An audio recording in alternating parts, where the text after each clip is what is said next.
So in this video, we're gonna talk about the simplification of algebraic expressions and solution of equation. So the target of this video is to differentiate an expression from an equation. Second, solve problems involving different types of numerical expressions and equations. And last, simplify an expression containing one or more than one operation. Okay, first, we are going to differentiate an expression from an equation. So what is expression? When we say expression, it is a collection of numbers, variables, or symbols related by the fundamental operation of addition, subtraction, multiplication, and or division. And when we say equation, it is a mathematical statement that two algebraic expressions have the same value.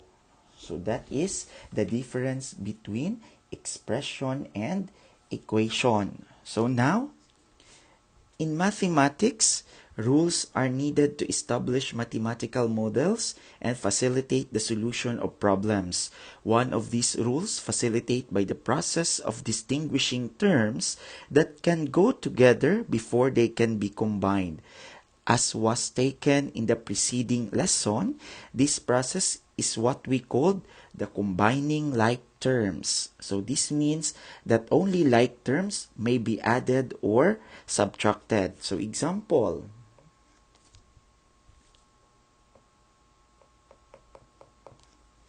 simplify the following expression. So if we have an expression like this,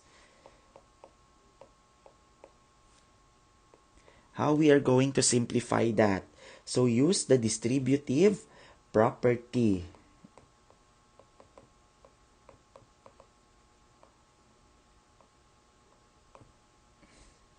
To add the like terms. Okay, like for example, in this expression, how we are going to apply distributive property. So we have a numerical coefficient here and a literal coefficient here. So first, what we are going to do is distribute, okay, by multiplying each numerical coefficient on the given literal coefficient. So 5 times r, we have 5r, plus 3 times r, we have 3r. Then, since they are like terms, we can combine them by adding these two terms. So 5r plus 3r, we have 8r. Or you can just simply add this. 5 plus 3 is 8. Then 8 times r, we have 8r. Another example.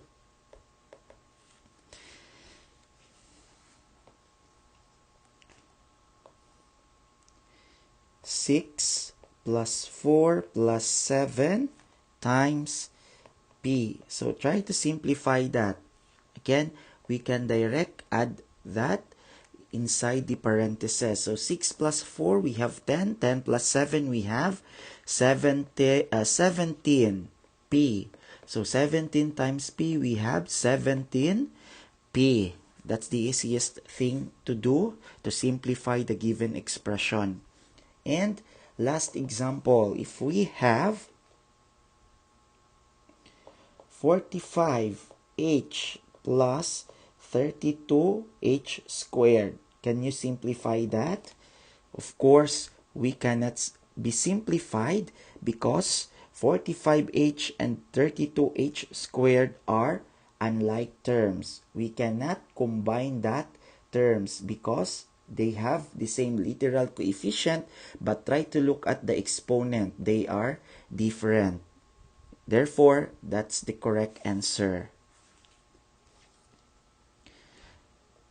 So to simplify an expression containing more than one operation, use the rules for order of operation. That is what we called the GEMDAS.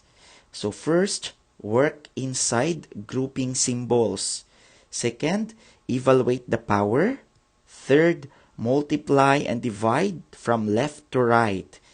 And fourth, add and subtract from left to right. Okay. Example, simplify the following expression by combining similar terms. First, 15d plus 5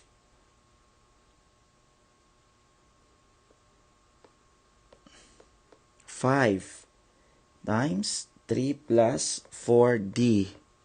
Okay, we are going to apply those steps. First, the group.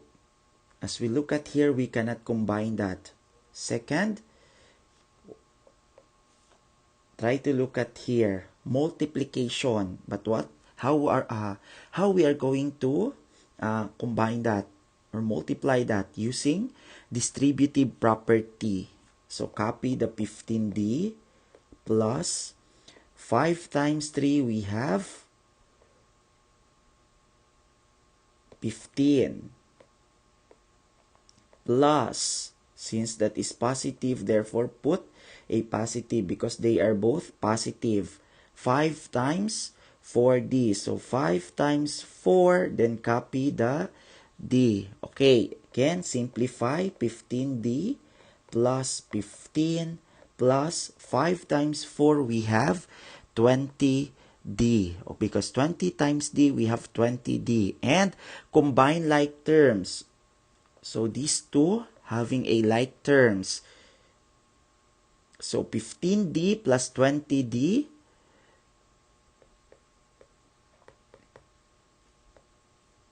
plus 15. So 15d plus 20d, we have 35d plus 15. We cannot combine that because they are unlike. Because 15 is a constant. Next, another example.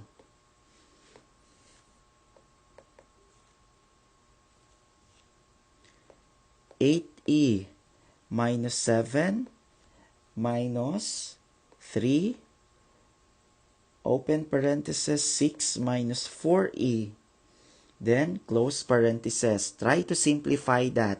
First, copy the first term, minus, copy the second term, then here apply the distributive property. Do not forget this negative sign because that's very important. So negative 3 times 6.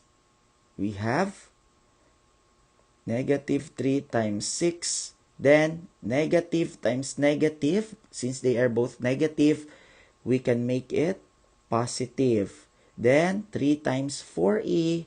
So 3 times 4e. Next, again, simplify 8e minus 7. Then negative 3 times 6, we have negative 18. Plus 3 times 4, we have 12e. Then combine like terms. So these two are like terms and these two are another like terms. So 8e plus 12, arrange it. Minus 7 minus 18. Next, 8e plus 12e, we have 20e. Then negative 7 minus 18, that is negative 25. So therefore, this is now the correct answer. Next, another example. Negative 8 minus t plus 12t equals, okay. So we are going to simplify this expression. Okay, we have a negative sign here.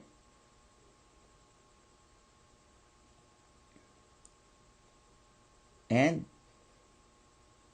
there's no any numerical coefficient there. Therefore, we can say that the value of that is negative 1 because 1 is invisible number. Oh, visible rather. 8 minus t plus 12t.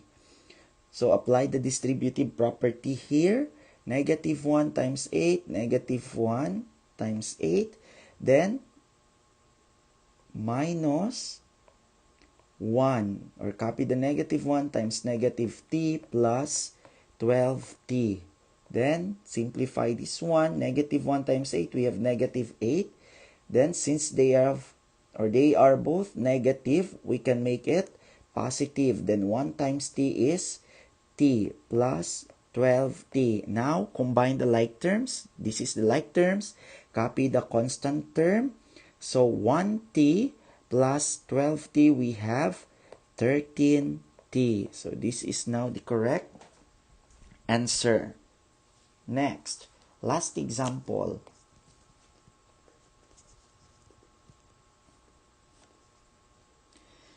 Six times 4g minus 5 minus 8 times 3g minus 6. So simplify that. Okay, apply the distributive property in each term. So we have a two term here, first term and second term. Okay, 6 times 4g, so 6 times 4g. Then minus, copy the negative sign or the minus. Then 6 times 5. Then copy the minus here. So 8 times 3g. And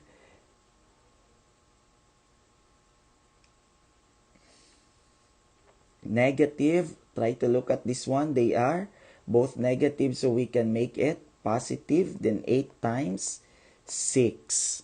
So 6 times 4, we have 24g minus, because negative 6 times positive 5, we have negative 30. Then negative 8 times 3g, negative 24. And positive 8 times 6, positive 48. So combine like terms. 24g. Okay? Combine like terms. So 24g minus 24g minus 30 plus 48. As what you can see, they are like terms. So 24g minus 24g, that is automatically 0. Then negative 30 plus 48. Subtract these two. So 48 minus 30, we have 18. Then copy the sign of a larger number. So the larger number here is 48 and the sign of this is positive. Therefore, the correct answer is positive 18.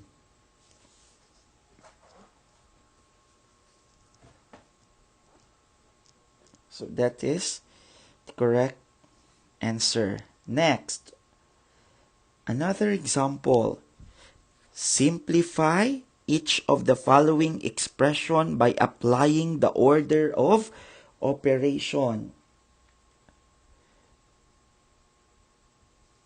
Oh, the previous examples are combining like terms, but now we are talking about order of operation, using order of operation. Okay, first example.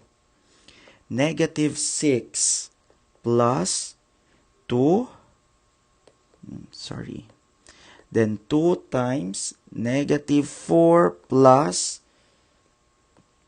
6 squared. So simplify that. Copy the negative 6. Next, plus 2. Then, using GEMDAS grouping, combine this number inside the parentheses. So we have negative 4 plus 6 is positive 2 squared. Next step, after grouping, exponent. So copy the negative 6 plus 2. Okay, simplify this one. What is the square root of 2 times? We have 4 because when you multiply 2 by itself twice, the product is 4. Next, negative 6. After that, we have multiplication. So 2 times 4, we have 8. And combine those terms. So negative 6 plus 8, subtract that. Then copy the sign of a larger number. So 8 minus 6, we have 2. And the sign of the large number is positive. Therefore, the correct answer is positive 2. Next, another example. Negative 7 plus 3. Then, negative 4 plus 9 squared. We are going to simplify that based on the order of operation. So, first is the grouping. Combine those numbers inside the parentheses. First here. So, negative 7 plus 3. Subtract that and copy the sign of the larger number. So, 7 minus 3 is 4. And the sign of the large number is negative. Therefore, negative 4 times negative 4 plus 9. Subtract that again. So, 9 minus 4 is 5. And copy the sign of the large number which is positive. Therefore, that is positive 5. Then squared. Next. After that, we're done in grouping. Followed by exponent. If we have if there's an exponent, so apply it here. So 5 squared, multiply 5 by itself twice, the product is 25. But copy the negative 4 first, then 25. And apply the multiplication. So negative 4 times 25. When you are multiplying negative number to positive, always remember that the product is negative. So we have negative 100. So that is the correct answer. Next, another example.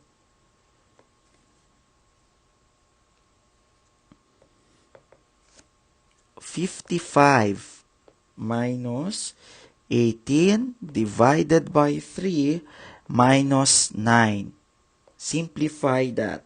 First is 55 minus 18 divided by 3, then minus 9. First, the grouping. So 55 minus 18 divided by 3 is 6 minus 9. Next, 55 minus 6 minus 9. So, 55 minus 6 is 49. 49 minus 9 is 40. Therefore, that's the correct answer.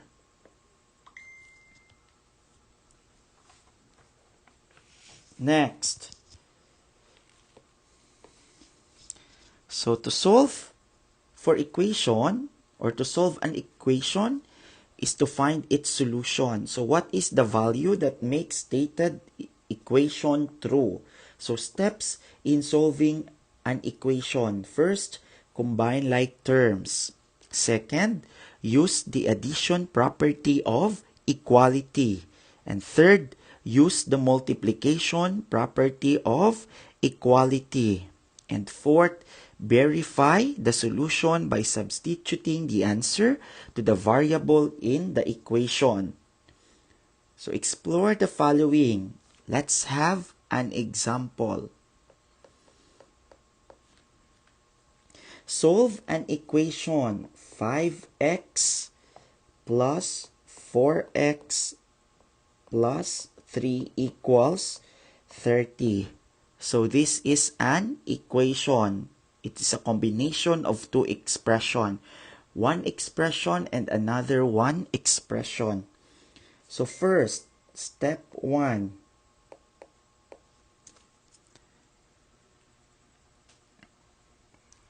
Combine like terms. As what you can see based on the given equation, these two is alike terms. So, 5x plus 4x, we have 9x plus 3 equals 30. Step 2, use addition property of equality. So, we are going to use the APE, also known as addition property of equality. It means that we are going to add negative 3 on both sides. So 9x. So 9x plus 3 minus 3 equals 30, then minus 3. So we add negative 3 both sides.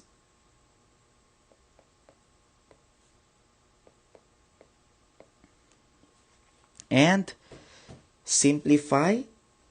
So 9x, because 3, positive 3 minus 3, it becomes 0.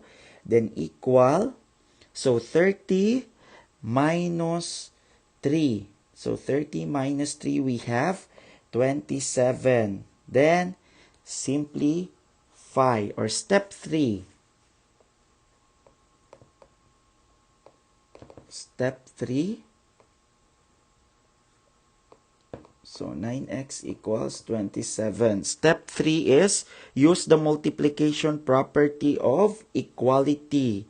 Multiply both sides by 1, 9.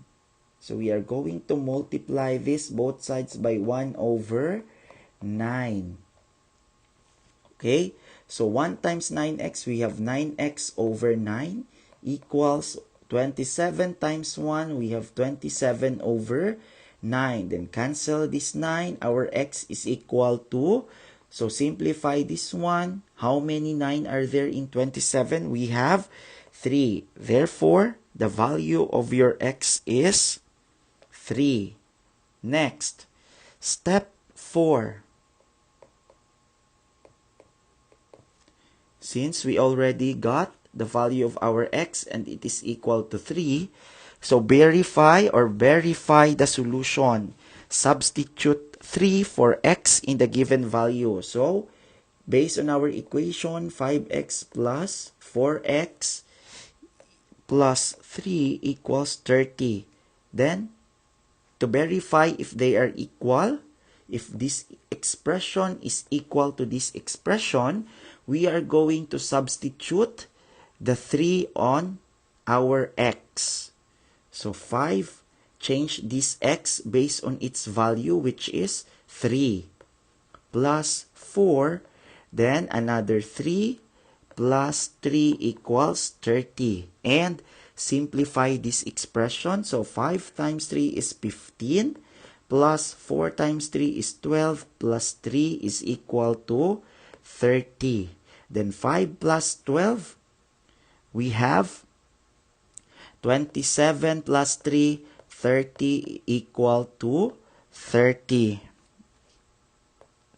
So therefore, the solution is 3. Another example. Solve the equation 5b plus 6 minus 2b minus 12 equals 6b plus 3. So step 1, try to look at here on our first expression. So we have 5b plus 6 minus 2b minus 12. Combine like terms. So 5b minus 2b, we have 3b. Then positive 6 minus 12, we have negative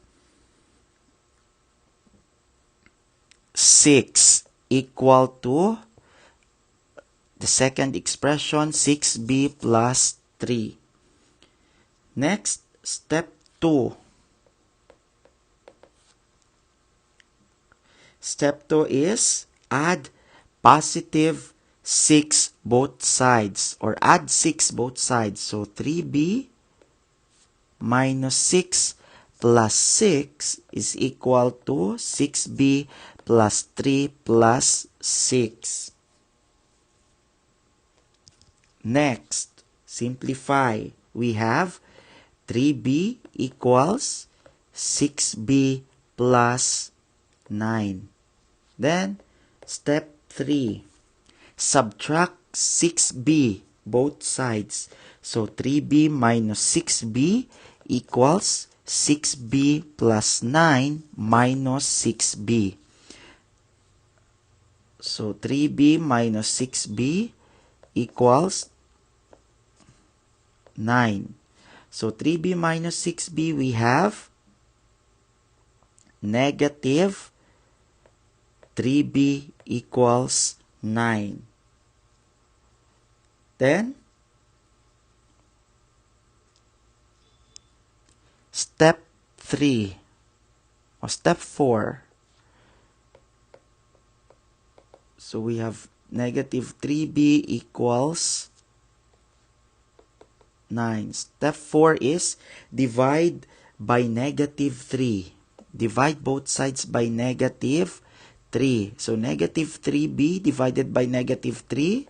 Cancel this one. So, b is equal to 9 divided by negative 3, negative 3. Therefore, the value of your b is negative 3. Then, substitute negative 3 for b in the original equation. So, our original equation is 5b plus 6 minus 2b minus 12 is equal to 6b plus 3. And our b is equal to negative 3. So, let's change those b into negative 3. So, 5 times negative 3 plus 6 minus 2 times negative 3 minus 12 equals 6 times negative 3 plus 3. Next, 5 times negative 3, negative 15 plus 6, negative 2 times negative 3, positive 6 minus 12 equals 6 times negative 3, negative 18 plus 3. Next, combine these terms and these terms. Simplify. So, negative 15 plus 6. So, negative 15. 6 plus 6 is positive 12 minus 12 equals negative 18 plus 3. So, negative 12 minus 12 is 0. So, negative 15 equals negative 18 plus 3. Subtract these two. 18 minus 3 is 15. And copy the sign of the large number, which is, the large number here is 18. So, the sign of this is negative. Therefore, negative 15. Therefore, they are equal. So, therefore, the solution is negative 3. So, that's how to simplify the algebraic expression and solution of equation. I hope that you've learned a lot, and do not forget to like, share, comment, and subscribe on my YouTube channel for more videos about mathematics.